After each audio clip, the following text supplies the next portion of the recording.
തൃശൂർ ജില്ല പോരാട്ടങ്ങളുടെ നിരവധി ചരിത്രമുള്ള ജില്ലയാണ്.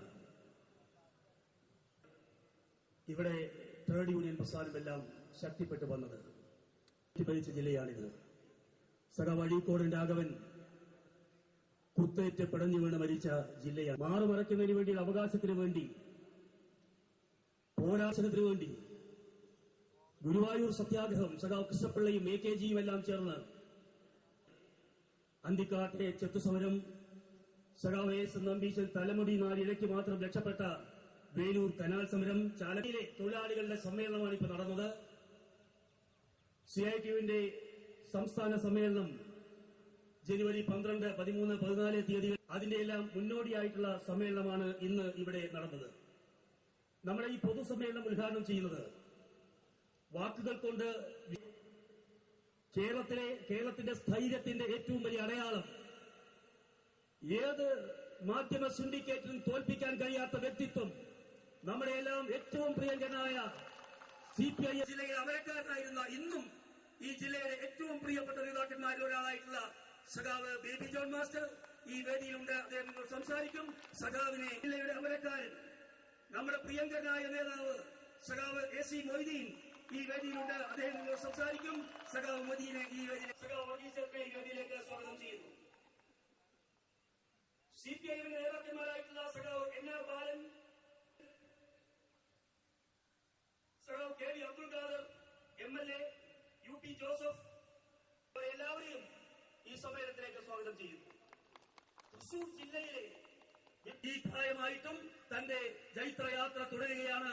തൃശൂർ ജില്ല അവരുടെ മുമ്പിൽ തലകുനിക്കുന്നു. 80ാമത്തെ വയസ്സിലും ഈ വിപ്ലവ വാനമ്പാടിയെ നമ്മൾ ആദരിക്കുകയാണ്. അവരെ ഈ വേദി പ്രസിഡന്റ് സഖാവ് ഡേവിസാണ്. സഖാവ് ഡേവിസിനെ ക്ഷണിച്ചുകൊണ്ട് എന്റെ വാക്കുകൾ ചുരുക്കുന്നു. നിങ്ങൾ എല്ലാവരെയും ഒരിക്കൽ കൂടി ഈ സമ്മേളനത്തിലേക്ക് സ്വാഗതം ചെയ്യും.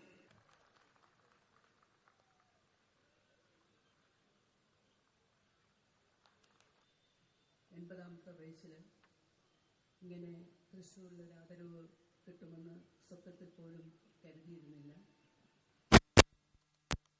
പുതിയ തലമുറ നന്നായി വിപ്ലവഗാനങ്ങൾ ആലപിച്ചു. ഒരു കാലത്തിന്റെ ഓർമ്മയായിരുന്നു എനിക്ക്. തീർച്ചയായും വരും കാലങ്ങളിലേക്ക് സമരരൂപത്തോട് പോകേണ്ട തൊഴിലാളി പ്രസ്ഥാനത്തിന് ഇതുപോലുള്ള ഗാനങ്ങൾ അനിവാര്യമാണ്. തീർച്ചയായും അതിന് സഹായകരമാകട്ടെ എന്ന് ആശംസിക്കുന്നു. ഈ മഹത്തായ സമ്മേളനത്തിൽ വെച്ച് എനിക്ക് നൽകിയ ഈ അംഗീകാരം ഐതിഹാസികമായ പുനഃപ്രവല സ്ഥലം അടക്കമുള്ള കേരളത്തിലെ വിപ്ലവ സ്ഥാനത്തിൽ ജീവിച്ച് നമ്മളിന്ന് വിട്ടുപോയിട്ടുള്ള രക്തസാക്ഷികളും നമ്മളുടെ കടന്നുപോയ മനുഷ്യസ്നേഹികളെയും എല്ലാം മനസ്സിൽ ധ്യാനിച്ചുകൊണ്ട്, ഓർമ്മിച്ചുകൊണ്ട് അവർക്ക് വേണ്ടി റെഡ് സല്യൂട്ട് എന്നുള്ള ഒരു ഗാനം അവതരിപ്പിക്കുക. റെഡ് സല്യൂട്ട്, റെഡ് സല്യൂട്ട്, രക്തസാക്ഷി ഗ്രാമങ്ങളെ, പുല്ലപ്പായ ഗ്രാമങ്ങളെ, വീരപ്പുളകങ്ങളെ, റെഡ് സല്യൂട്ട്, റെഡ് സല്യൂട്ട്, രക്തസാക്ഷി ഗ്രാമങ്ങളെ,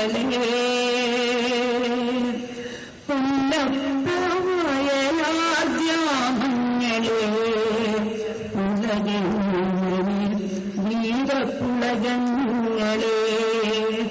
വീരകേരളത്തിന്റെ രോമാഞ്ചങ്ങളെ, വിപ്ലവ കുടിയിലെ രക്തരി വീണുക്കലെ, വീരകേരളത്തിന്റെ രോമാഞ്ചങ്ങളെ, വിപ്ലവ കുടിയിലെ രക്തരി വീണുക്കലെ, നിങ്ങൾ തന്നോമയിൽ വിടർന്ന ചിങ്കുടിയുമായി ഞങ്ങളായിരങ്ങളിന്നു നേർന്നതാണ് സല്യൂട്ട്, ഞങ്ങളായിരങ്ങളിന്നു നേർന്നതാണ് red salute, red salute, red salute, red salute.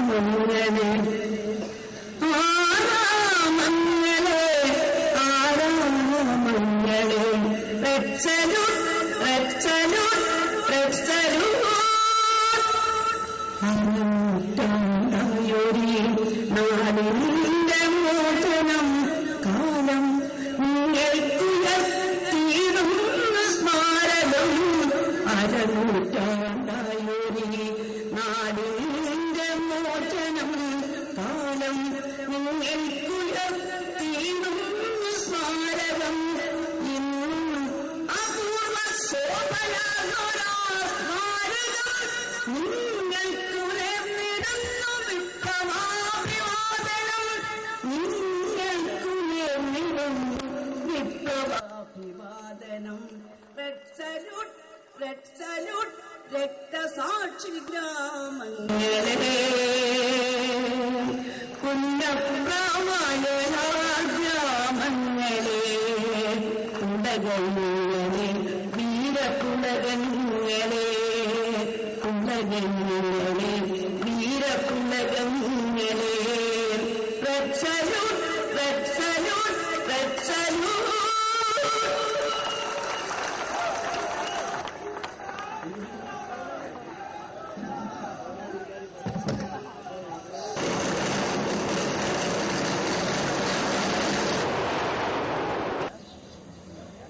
നമ്മുടെ രാജ്യത്തെ തൊഴിലാളികളുടെ കരുത്തുറ്റ സംഘടനയാണ് CIT.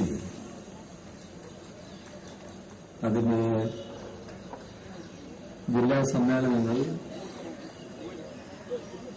നടക്കുന്നതിന്റെ ഭാഗമായാണ് തിരുവനന്തപുരം തൃശൂർ ജില്ലാ സമ്മേളനത്തിന്റെ സമാപനം ഇന്നിവിടെ നടക്കുന്നത്. കാസർഗോഡ് വെച്ച് CITയുടെ സംസ്ഥാന സമ്മേളനവും നമ്മുടെ സംസ്ഥാനത്ത് വെച്ച് തന്നെ അഖിലേന്ത്യാ സമ്മേളനം കണ്ണൂരിൽ വെച്ചും തുടർന്ന് നടക്കാൻ പോവുകയാണ്. നമ്മുടെ രാജ്യത്തിലെ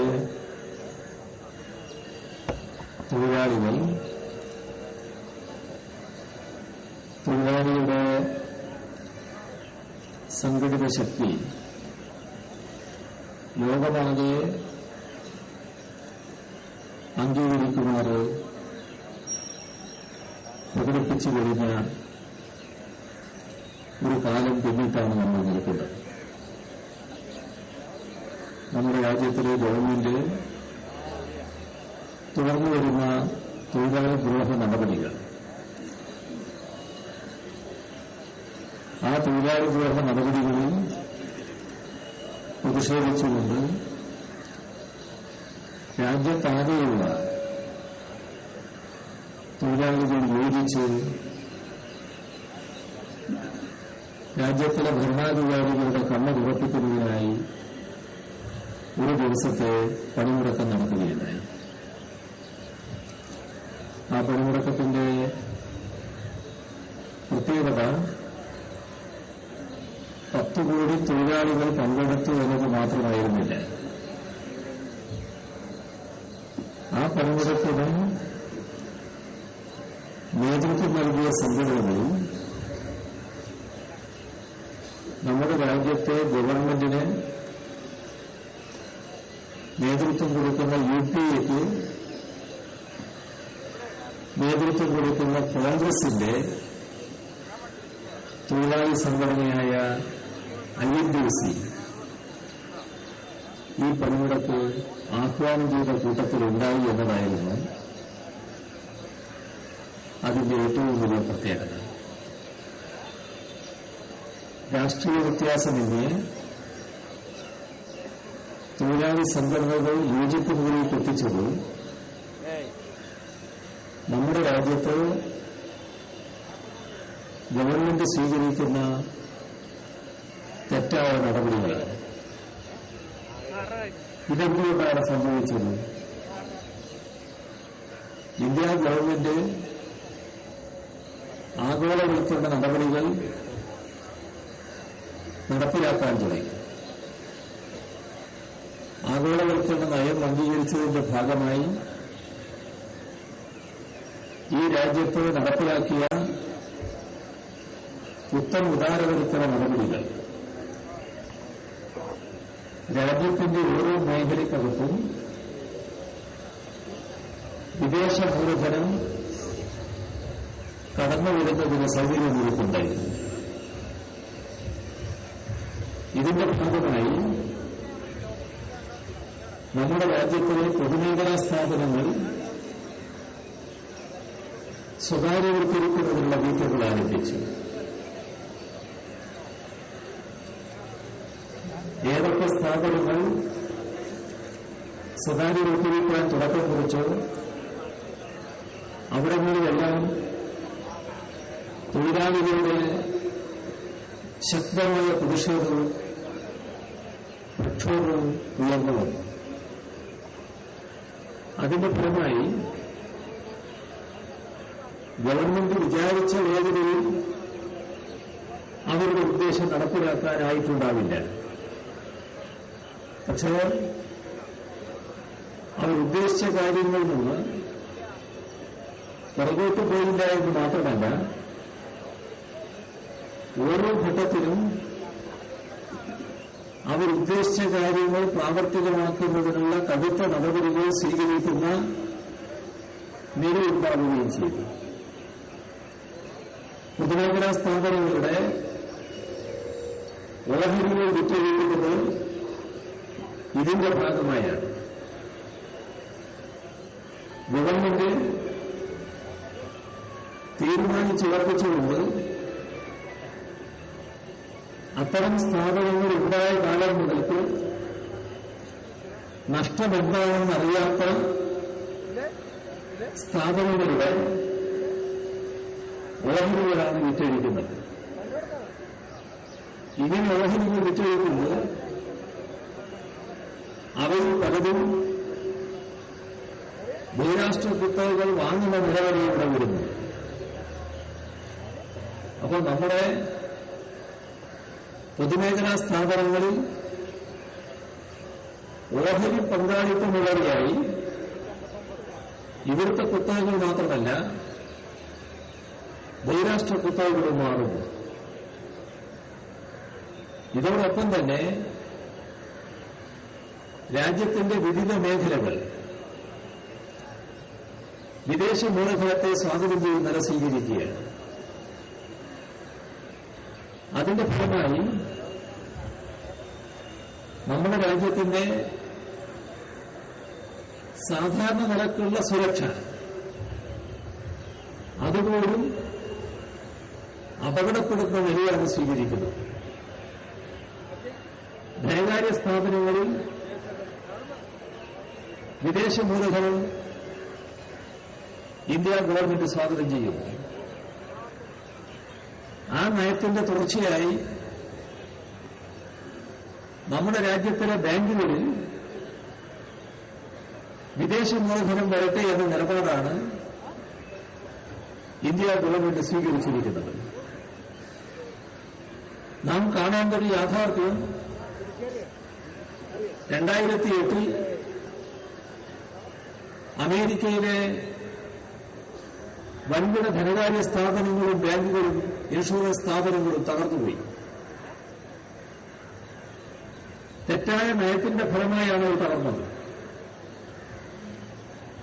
ആ നയം ഏതൊന്നാണോ അമേരിക്കയിലെ സ്ഥാപനങ്ങളെ തകർച്ചയിലേക്ക് നയിച്ചത്, ആ നയം ഇവിടെ പ്രാവർത്തികമാക്കാനാണ് ഇന്ത്യ ഗവൺമെന്റ് ശ്രമിക്കുന്നത്.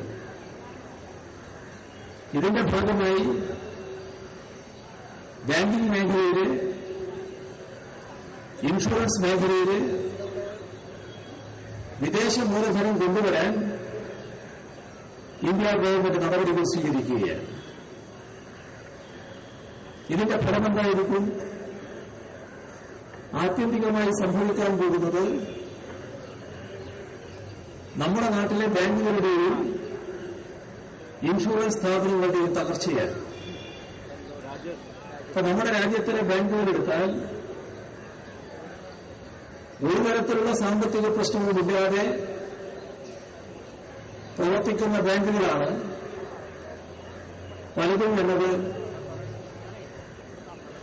ഒരു വസ്തുതയാണ്. സ്റ്റേറ്റ് ബാങ്ക് ഓഫ് ഇന്ത്യ ഏതെങ്കിലും തരത്തിലുള്ള പ്രശ്നം നേരിടുന്നുണ്ടോ? നമ്മുടെ ഇൻഷുറൻസ് സ്ഥാപനങ്ങൾ, ലൈഫ് ഇൻഷുറൻസ് കോർപ്പറേഷൻ ഏതെങ്കിലും തരത്തിലുള്ള പ്രശ്നങ്ങൾ നേരിടുന്നുണ്ടോ? ഒരു സ്ഥാപനം എന്ന നിലയ്ക്ക് പ്രശ്നങ്ങൾ ഉണ്ടെങ്കിൽ ആ പ്രശ്നങ്ങൾ പരിഹരിക്കുന്നതിന് രാജ്യത്തിലെ തൊഴിലാളി പ്രസ്ഥാനം എതിരല്ല, ഒരു പ്രസ്ഥാനവും എതിരല്ല. എന്തിനാണ് നല്ല നിലക്ക് നടന്നു പോകുന്ന നമ്മുടെ രാജ്യത്തിന്റെ തന്നെ അഭിമാന സ്തംഭങ്ങളായി നിലനിൽക്കുന്ന ബാങ്കിംഗ് സ്ഥാപനങ്ങളിലും ഇൻഷുറൻസ് സ്ഥാപനങ്ങളിലും വിദേശ മൂലധനം കൊണ്ടുവരണമെന്ന് ഇന്ത്യ ഗവൺമെന്റ് നിർബന്ധത്തിരിക്കുന്നത്? ഇവിടെയാണ് ഒരു കാര്യം നാം നോക്കേണ്ടത്. ഈ നിർബന്ധം ഇന്ത്യ ഗവൺമെന്റേതല്ല. കാരണം ഈ സ്ഥാപനങ്ങൾക്കോ നമ്മുടെ രാജ്യത്തിലെ ജനങ്ങൾക്കോ നമ്മുടെ രാജ്യത്തിന് തന്നെയോ ഈ നയം ഒരു ഗുണവും ചെയ്യുന്നില്ല. ഗുണം ചെയ്യുന്നില്ല എന്ന് മാത്രമല്ല, വലിയ ദോഷമുണ്ടാക്കുകയും ചെയ്യും. എന്താണ് ദോഷം? ഇപ്പൊ ലൈഫ് ഇൻഷുറൻസ് കോർപ്പറേഷന്റെ, സ്റ്റേറ്റ് ബാങ്ക് ഓഫ് ഇന്ത്യയുടെ അതുപോലുള്ള സ്ഥാപനങ്ങളുടെ പ്രവർത്തന ഫലമായി ഉണ്ടാകുന്ന മിച്ചം, ലാഭം ഈ രാജ്യത്തിന് അവകാശപ്പെട്ടതാണ്. പല രീതിയിൽ നമ്മുടെ രാജ്യത്തിന് അത് ഉപയോഗിക്കുന്നുണ്ട്. ഈ രാജ്യത്തിന്റെ വികസനത്തിൽ അത് ഒരു ഭാഗം ഉപയോഗിക്കുന്നുണ്ട്. എന്നാൽ ഈ കടന്നുവരുന്ന വിദേശ മൂലധനത്തിന്റെ ഭാഗമായി പിന്നീട് ലാഭമുണ്ടായാൽ ഈ കടന്നു വന്ന വിദേശ മൂലധനത്തിന്റെ തോതിൽ വിഹിതത്തിന് അവർ അർഹരാകുകയാണ്. നമ്മുടെ രാജ്യത്ത് നിന്ന് ആ ലാഭം കടത്തിക്കൊണ്ടുപോകാൻ അവർക്ക് കഴിയുന്നു. നേരത്തെ സാമ്രാജ്യത്വം നേരിട്ടായിരുന്നു നമ്മളെ ഭരിച്ചിരുന്നത്.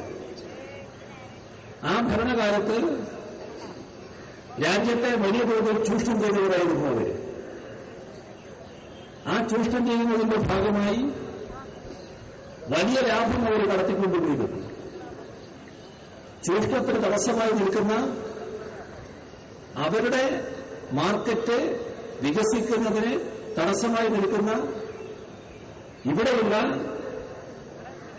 ആ ഉൽപ്പന്നങ്ങൾക്ക് സമാനമായ ഉൽപ്പന്നങ്ങൾ ഉത്പാദിപ്പിക്കുന്ന കൈവേലക്കാരായ ആളുകളെ അടക്കം നശിപ്പിക്കുന്ന നില ബ്രിട്ടീഷ് സാമ്രാജ്യത്വം സ്വീകരിച്ചിരുന്നു. അത് സാമ്രാജ്യത്വം നേരിട്ട് ചൂഷണം ചെയ്യുന്ന കാലത്താണ്. ഇപ്പോ രാജ്യം ഭരിക്കുന്നത് നമ്മുടെ രാജ്യം തെരഞ്ഞെടുത്ത പ്രതിനിധികൾ തന്നെയാണ്. പക്ഷെ അവര് സാമ്രാജ്യത്തിന്റെ സമ്മർദ്ദത്തിന് വഴങ്ങുന്നു, സാമ്രാജ്യത്വത്തിന്റെ ആവശ്യങ്ങൾ അംഗീകരിച്ചു കൊടുക്കുന്നു. ഇന്ത്യ വലിയൊരു രാജ്യം, അവരുടെ കണ്ണിൽ വലിയ മാർക്കറ്റ്, വല്ലാതെ ഒതുങ്ങിയിരുന്ന മനോഭാവത്തോടെ അവർ ഇന്ത്യയെ നോക്കിക്കാണുന്നു.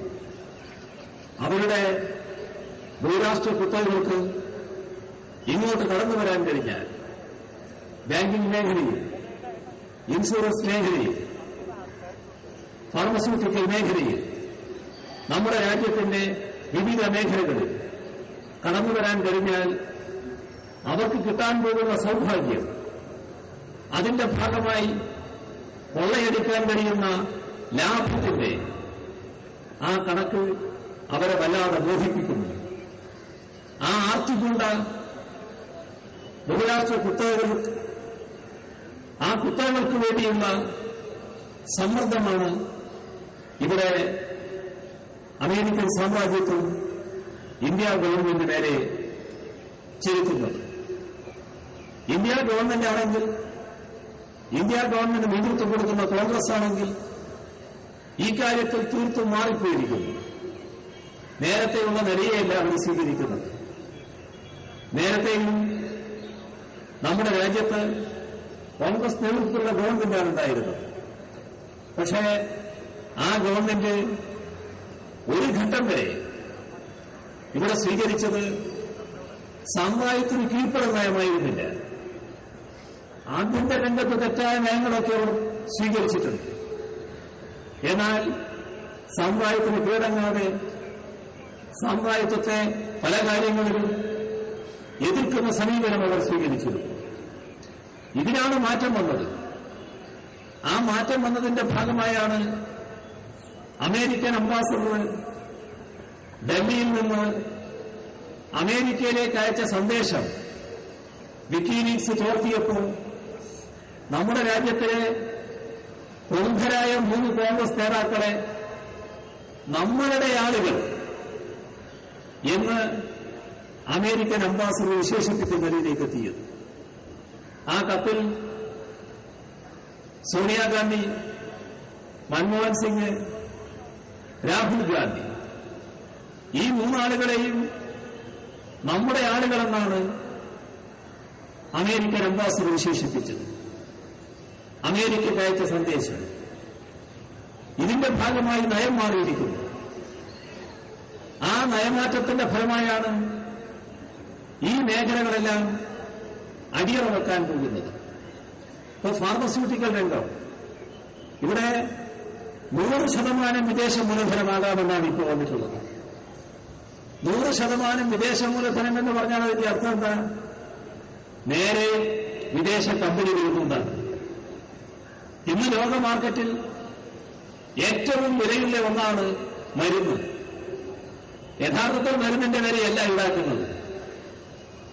ഈ കമ്പനികൾക്ക് ലാഭം കൊയ്യാനുള്ള വിലയാണ് ഈടാക്കുന്നത്. സാധാരണ ഒരു ഉൽപ്പന്നത്തിന് അതിന്റെ ചെലവുമായി ബന്ധപ്പെടുത്തിയാണല്ലോ വില നിശ്ചയിക്കുക. ഇവിടെ അതല്ല.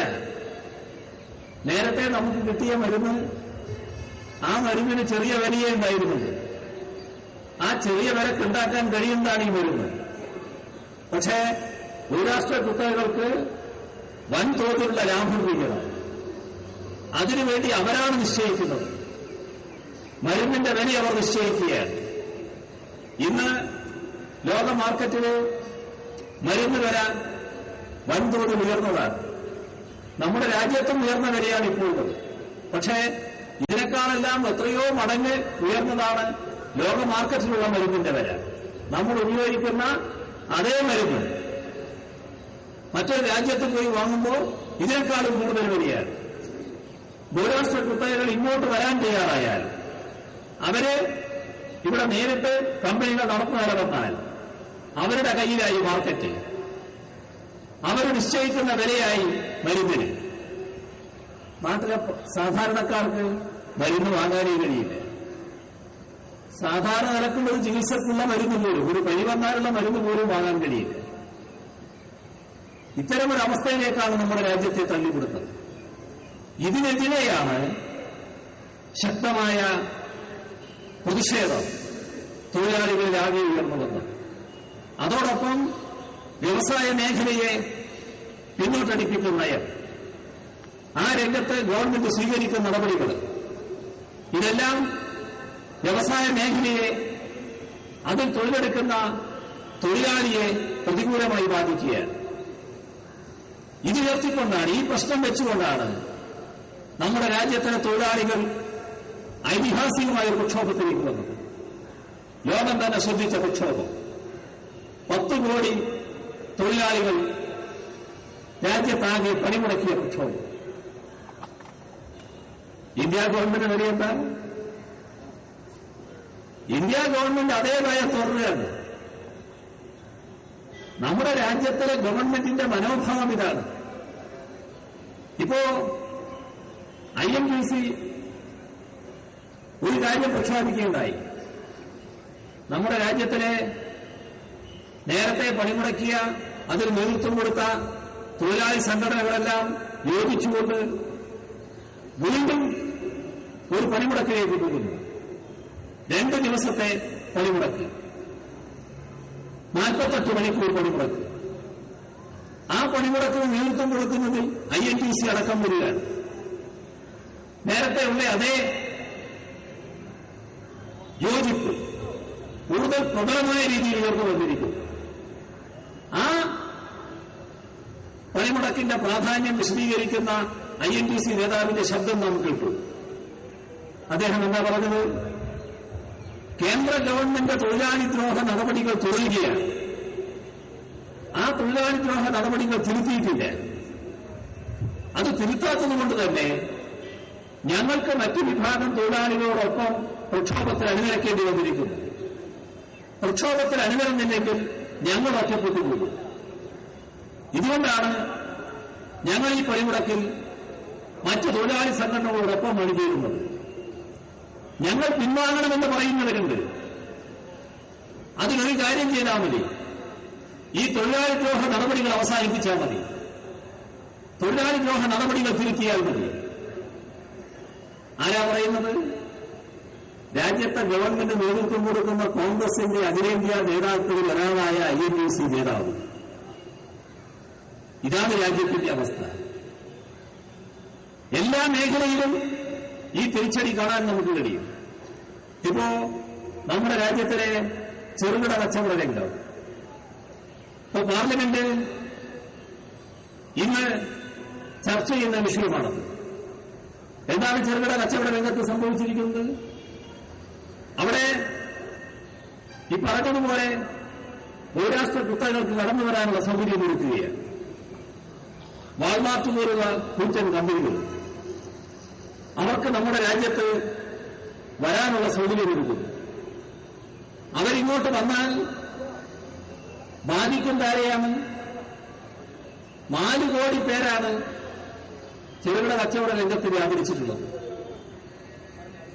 4 കോടി ആളുകളുടെ നേരിട്ടുള്ള ഉപജീവന മാർഗമാണത്. ആ കുടുംബങ്ങളുടെ ആശയ കേന്ദ്രമാണത്. അവരിൽ പലരും വലിയ തോതിൽ ദുരിതത്തിലാവും. എവിടെയെല്ലാം ഇത്തരത്തിലുള്ള കുത്തകകള് ചെറുകിട വ്യാപാര രംഗത്ത് പ്രവേശിക്കുമ്പോൾ അവിടങ്ങളിലെല്ലാം വൻതോതിലുള്ള തിരിച്ചടി ഉണ്ടായിട്ടുണ്ട്. വ്യാപാരികൾക്ക്, ചെറുകിട വ്യാപാരികൾക്ക് അവരുടെ വ്യാപാരം തുറന്നു പോകാൻ കഴിയാത്ത അവസ്ഥ വന്നിട്ടുണ്ട്. അത്തരത്തിലുള്ള ഒട്ടേറെ ഉദാഹരണങ്ങൾ ലോകത്തിന്റെ വിവിധ ഭാഗങ്ങളിൽ കാണാൻ കഴിയും.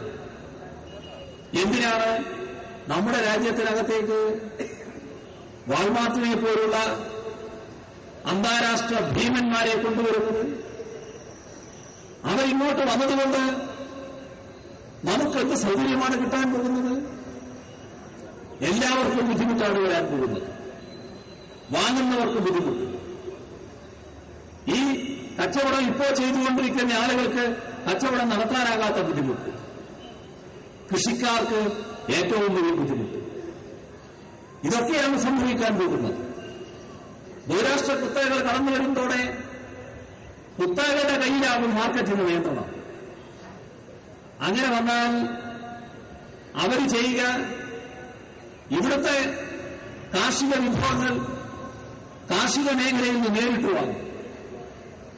നേരിട്ട് വാങ്ങാൻ പുറപ്പെടുമ്പോൾ ആദ്യഘട്ടത്തിൽ അവർ സാധനങ്ങൾ അതേപോലെ വാങ്ങിയെന്ന് വരും.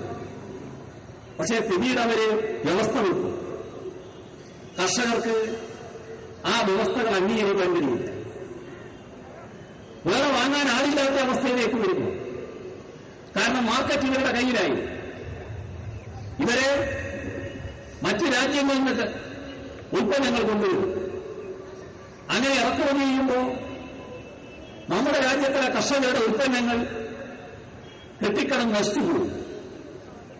ആ കാർഷിക ഭൂമി തന്നെ വിൽക്കേണ്ട അവസ്ഥയിലേക്ക് എത്തിച്ചേരും. അങ്ങനെ വിൽക്കുമ്പോൾ അത് കൈവശപ്പെടുത്താനും ഇവർ ശ്രദ്ധിക്കും. അപ്പോൾ കാർഷിക മേഖലയ്ക്ക് വലിയ ദുരിതമാണ് ഈ ചെറുകിട കച്ചവട വ്യാപാര രംഗത്തേക്ക് ബഹുരാഷ്ട്ര കുത്തകകൾ വരുന്നതിന്റെ ഭാഗമായിട്ട് ഉണ്ടാകാൻ പോകുന്നത്.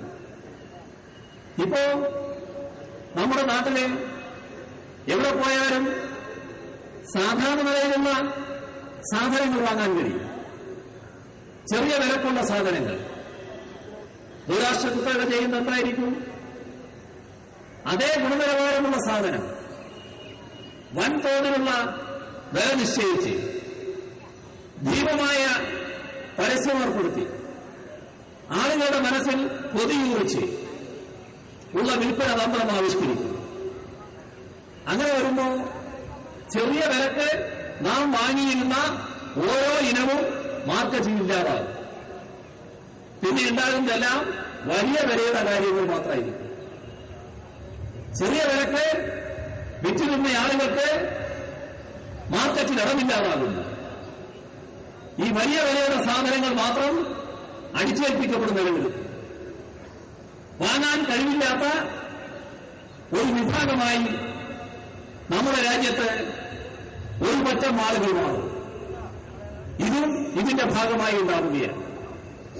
അതോടൊപ്പം തന്നെ ചെറുകിട വ്യാപാരികളായിട്ടുള്ള അനേകം പേർ നമ്മുടെ രാജ്യത്ത് തീർത്തും ജോലിയിൽ നിന്ന് പുറന്തള്ളപ്പെടുന്നു. കർഷക ആത്മഹത്യ നമ്മുടെ നാട്ടിൽ നടക്കുന്നുണ്ട്. ഇതിന്റെ തുടർച്ചയായി വ്യാപാരി ആത്മഹത്യ നടക്കുന്ന സ്ഥിതിയിലേക്ക് എത്തും. ഇതുപോലൊരു നയം നമ്മുടെ രാജ്യത്തെ ഗവൺമെന്റ് അല്ലാതെ വേറെ ഏതെങ്കിലും ഗവൺമെന്റ് നടപ്പിലാക്കാൻ പറ്റും? സ്വന്തം രാജ്യത്തിലെ ജനങ്ങളെ കുരുതി കൊടുക്കുന്ന, സ്വന്തം രാജ്യത്തിലെ ജനങ്ങളുടെ പദവിക്ക് വലിയ തോതിലുള്ള ഭാരം അടിച്ചേൽപ്പിക്കുന്ന ഒരു നയം, ആർക്കും ഗുണമില്ലാത്ത, രാജ്യത്തിന് ജനങ്ങൾക്ക് ഒരു ഗുണവുമില്ലാത്ത നയമാണ് അടിച്ചേൽപ്പിക്കുന്നത്. ഇതെന്തിനാണ്? ബഹുരാഷ്ട്ര കുത്തകർക്ക് ഗുണം നൽകാൻ. 2008 സാമ്പത്തിക കുഴപ്പം വന്നപ്പോൾ അമേരിക്കയിലും യൂറോപ്പിലും സാധനങ്ങൾ കെട്ടിക്കിടക്കുകയാണ്. അവരുടെ വാങ്ങൽ ശേഷിയിൽ വലിയ കുറവ് വന്നിരിക്കുന്നു. അതിന്റെ ഫലമായി വിൽക്കാനാവുന്നില്ല. അവരുടെ പല ഉൽപ്പന്നങ്ങളും കെട്ടിക്കിടക്കുന്നു. ആ കെട്ടിക്കിടക്കുന്ന ഉൽപ്പന്നങ്ങൾ വിറ്റഴിക്കാൻ അവർക്ക് മാർക്കറ്റ് വേണം. നിർഭാഗ്യവശാൽ നമ്മുടെ രാജ്യം വലിയൊരു രാജ്യമാണ്. ഈ രാജ്യത്തെ ജനസംഖ്യ വലുതാണ്. അപ്പോ ഇങ്ങോട്ടേക്കത് ഡംപ് ചെയ്യാം. അവർക്ക് പ്രവേശനം കിട്ടിയാൽ ചെറുകിട വ്യാപാര രംഗത്തേക്ക് പ്രവേശിക്കാൻ അവർക്ക് അവസരം കിട്ടിയാൽ അമേരിക്കയിലും യൂറോപ്പിലും കെട്ടിക്കിടക്കുന്ന ഉൽപ്പന്നങ്ങൾ ഇവിടുത്തെ മാർക്കറ്റിൽ കൊണ്ടുപോയി ചെലവഴിക്കാം. അത് അവരുടെ ഉന്നം, അത് അവരുടെ ലാഭത്തിന് വേണ്ടി നമ്മുടെ രാജ്യത്തെ തകർക്കുന്ന, ജനങ്ങൾക്കാകെ ദ്രോഹം ചെയ്യുന്ന ആ നയം ഇന്ത്യ ഗവൺമെന്റ് അംഗീകരിക്കേണ്ടതുണ്ടോ? പക്ഷേ ഇന്ത്യ ഗവൺമെന്റിന് അത്തരമൊരു നിലപാട് സ്വീകരിക്കാൻ കഴിയുന്നില്ല. അമേരിക്കയോടുള്ള വിധേയത്വം വർദ്ധിച്ചു വരുന്നു. ഇതിന്റെ കെടുതിയാണ് നാം അനുഭവിക്കുന്നത്.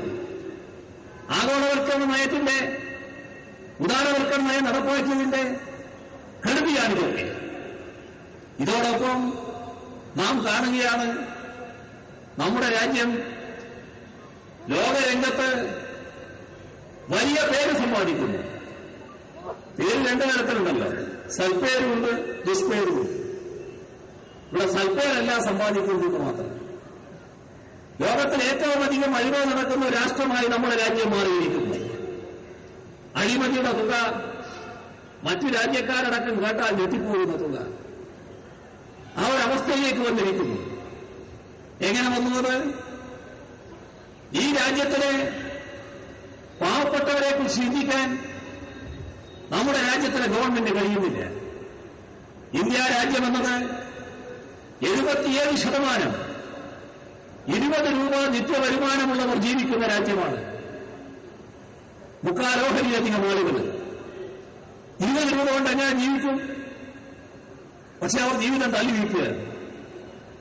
ആ 20 രൂപ നിത്യവരുമാനമുള്ള ആളുകളെയും കുടുംബങ്ങളെയും സംരക്ഷിക്കാനും സഹായിക്കാനുമുള്ള നടപടികളല്ലേ ഇന്ത്യ ഗവൺമെന്റ് എടുക്കേണ്ടത്? ഏതെങ്കിലും നടപടി എടുക്കുന്നുണ്ടോ? എന്തെങ്കിലും തരത്തിലുള്ള ഇടപെടലുണ്ടോ? അവരെ സഹായിക്കുന്നുണ്ടോ? സഹായിക്കാനാണല്ലോ വിവിധ സബ്സിഡികൾ. ആ സബ്സിഡികളുണ്ടോ? എന്താണ് ആ രംഗത്ത് പറയുന്നത്?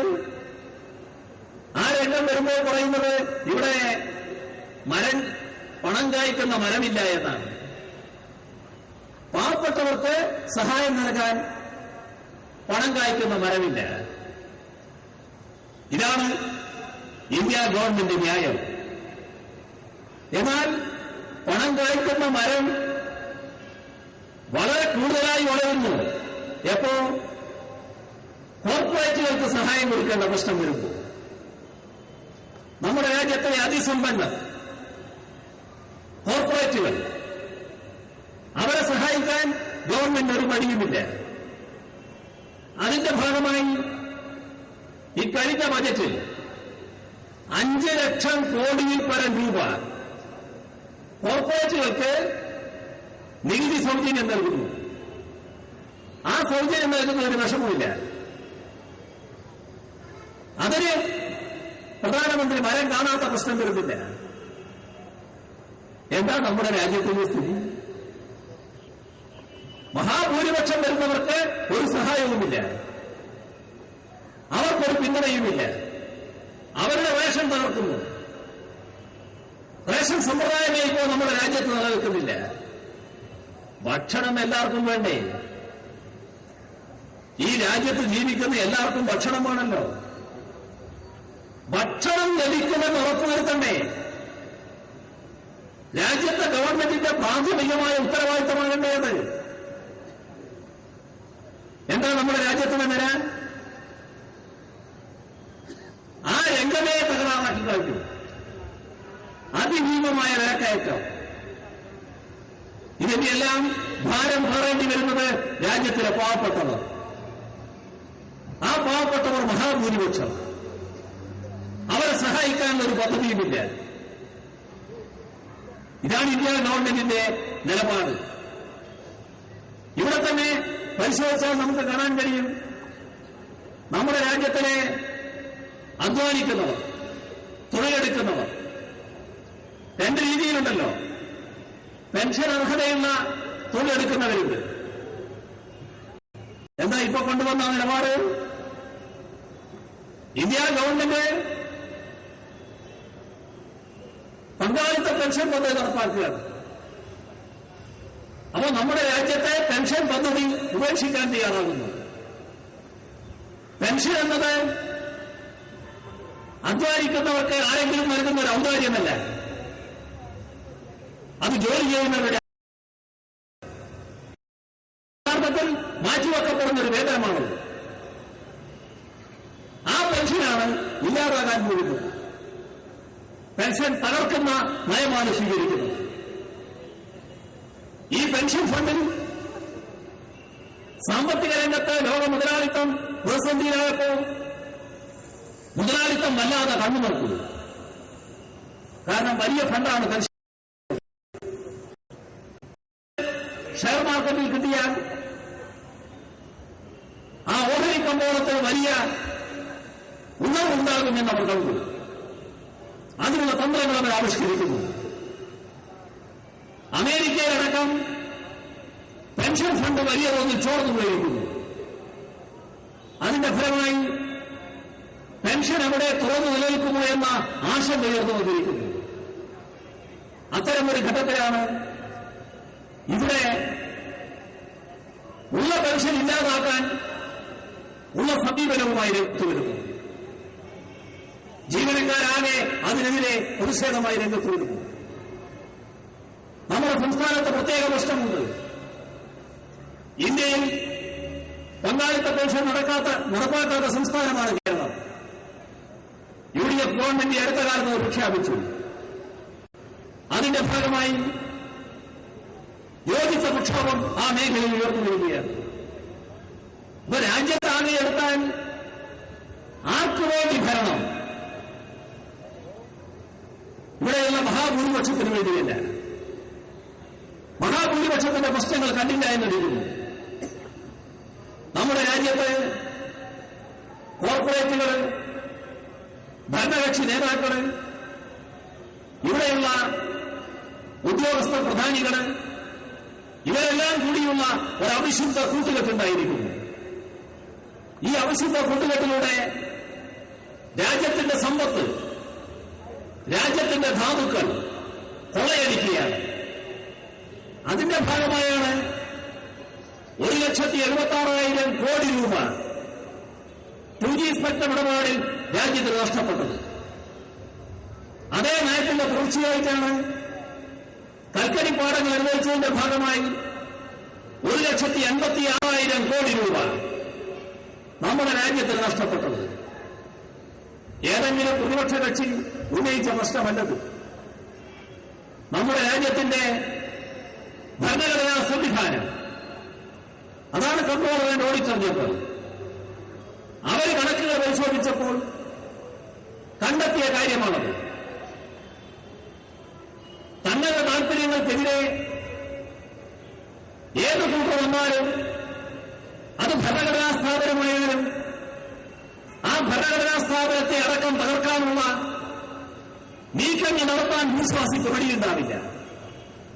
ചില നീക്കങ്ങൾ ഇതുമായി ബന്ധപ്പെട്ട് രാജ്യത്ത് നടക്കുന്നത് കാണാൻ നമുക്ക് കഴിയും. 1,86,000 കോടി രൂപ കൽക്കരിപ്പാട ഇടപാടിൽ നഷ്ടപ്പെട്ടു എന്ന് CID ചൂണ്ടിക്കാണിച്ചപ്പോൾ അതേ കൺട്രോളറിനോട് ചേർന്ന് മറ്റൊരു കാര്യം പറഞ്ഞു. നമ്മുടെ ഡൽഹിയിലെ എയർപോർട്ടുമായി ബന്ധപ്പെട്ട കാര്യം 240 ഏക്കർ ഭൂമി GMR എന്നൊരു സ്വകാര്യ ഗ്രൂപ്പിന് കൊടുക്കുന്നു. അവരൊക്കെ കിട്ടിയ മെച്ചമെത്ര? രാജ്യത്തിന് വന്ന നഷ്ടമെത്ര? 1,63,000 കോടി രൂപ.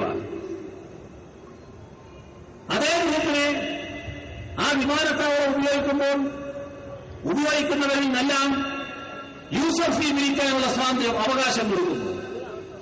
അതിന്റെ ഫലമായി നഷ്ടപ്പെട്ടത് കോടിക്കണക്കിന് രൂപ. ആ സ്വകാര്യ ഗ്രൂപ്പിന് വലിയ മെച്ചം.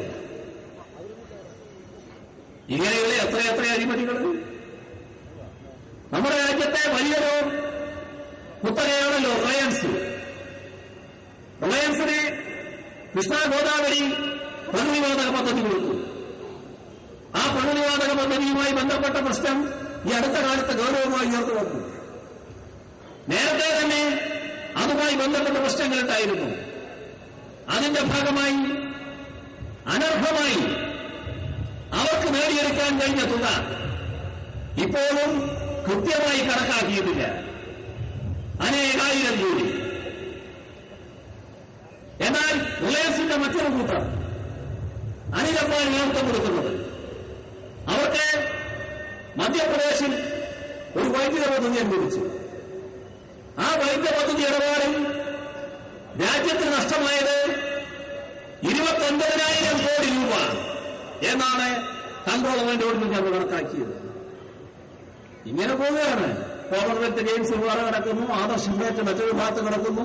അങ്ങനെ പോവുകയാണ് ആ പട്ടിക. ഇതാണ് നമ്മുടെ രാജ്യത്തിന്റെ നില. നമ്മുടെ രാജ്യത്തെ കോർപ്പറേറ്റുകൾക്ക് വൻതോതിൽ കൊള്ളയടിക്കാനുള്ള അവസരം ഇന്ത്യയിലെ ഭരണം ഈ കോർപ്പറേറ്റുകൾക്ക് കൊള്ളയടിക്കാനുള്ള അവസരമാക്കി മാറ്റിയിരിക്കുന്നു.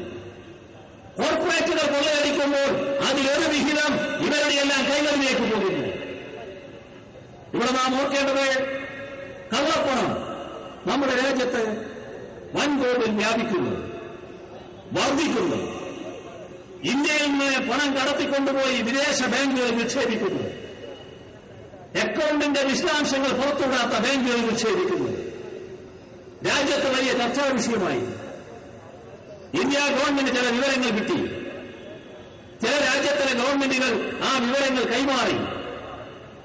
ആ കൈമാറിയ വിവരങ്ങൾ വെച്ച് നമ്മുടെ രാജ്യം ഗവൺമെന്റ് ആ വിവരങ്ങൾ പുറത്തുവിടണം എന്ന് സുപ്രീം കോടതി ആവശ്യപ്പെട്ടു. നമ്മുടെ കേന്ദ്ര ഗവൺമെന്റ് കൊന്നാൽ തയ്യാറല്ല. ആ വിവരം പുറത്തുവിടില്ല. സുപ്രീം കോടതി വെച്ച് നിങ്ങൾക്കെന്താ പുറത്തുവിടുന്നതിന്? ആർക്കും മനസ്സിലാകാത്ത ന്യായങ്ങൾ പറഞ്ഞു. എന്താ കാര്യം?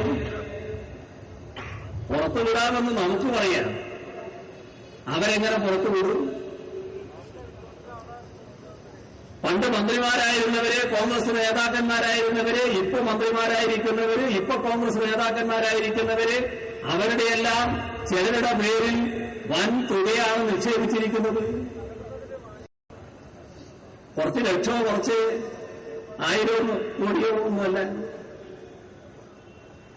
ആയിരക്കണക്കിന് കോടി നിക്ഷേപിച്ചവരുണ്ട്. എവിടുന്ന് വന്നാണ് ആ പണം? അവരുടെ കണക്കുകൾ ഈ രാജ്യത്തെ അറിയാവുന്നതാണ്. ഈ പണം എവിടുന്ന് വന്നു എന്ന് കണക്ക് അവർക്ക് വെക്കാനില്ല. ഇതാണ് രാജ്യത്തിന്റെ അവസ്ഥ. ഒരു വിശദീകരണവും ജനങ്ങളുടെ മുന്നിൽ നൽകാനില്ല. അപ്പോൾ മറച്ചു വെക്കുക, വസ്തുതകൾ മറച്ചു വെക്കുക. നമ്മുടെ രാജ്യത്തെ ഈ അവിശുദ്ധ കൂട്ടുകെട്ട്, ആ അവിശുദ്ധ കൂട്ടുകെട്ടിന്റെ ഭാഗമായി നടക്കുന്ന കാര്യങ്ങൾ ഓരോന്നും നോക്കിക്കോളും. എല്ലാ രംഗത്തും പണത്തിന്റെ ആധിപത്യം നമുക്ക് കാണാൻ കഴിയും. വഴിവിട്ട നീക്കങ്ങൾ കാണാൻ കഴിയും. തെരഞ്ഞെടുപ്പുകളിൽ വൻതോതിൽ പണാധിപത്യം വരുന്നു. പാർലമെന്റിനകത്ത് കാര്യങ്ങൾ തീരുമാനിക്കുന്നതിൽ പണത്തിന്റെ ആധിപത്യം ഒരു ഘട്ടത്തിൽ നമ്മൾ കണ്ടു. പാർലമെന്റിനകത്ത് പണം ഇങ്ങനെ ഉയർത്തിക്കാണിക്കുന്ന സ്ഥിതി നമ്മൾ കണ്ടല്ലോ. ഈ ഒരു സാഹചര്യത്തിലേക്ക് നമ്മുടെ രാജ്യത്തെ തള്ളിവിട്ടിരിക്കുന്നു. ഇത് നാം ഗൗരവമായി കാണേണ്ടതാണ്. ഇത് രാജ്യത്തെ തൊഴിലാളികളാകെ ഗൗരവമായി കാണുന്നു. അതിന്റെ ഭാഗമായി തന്നെയാണ് 2 ദിവസത്തെ പണിമുടക്കിലേക്ക് നമ്മുടെ രാജ്യം നീങ്ങിക്കൊണ്ടിരിക്കുന്നത്. ഇവിടെ കേരളത്തിൽ കേന്ദ്ര ഗവൺമെന്റിന്റെ അതേ നയം കൂടുതൽ വീറോടെയും വാശിയോടെയും നടപ്പാക്കുന്ന ഒരു ഗവൺമെന്റാണ് ഇപ്പോൾ അധികാരത്തിലിരിക്കുന്നത്.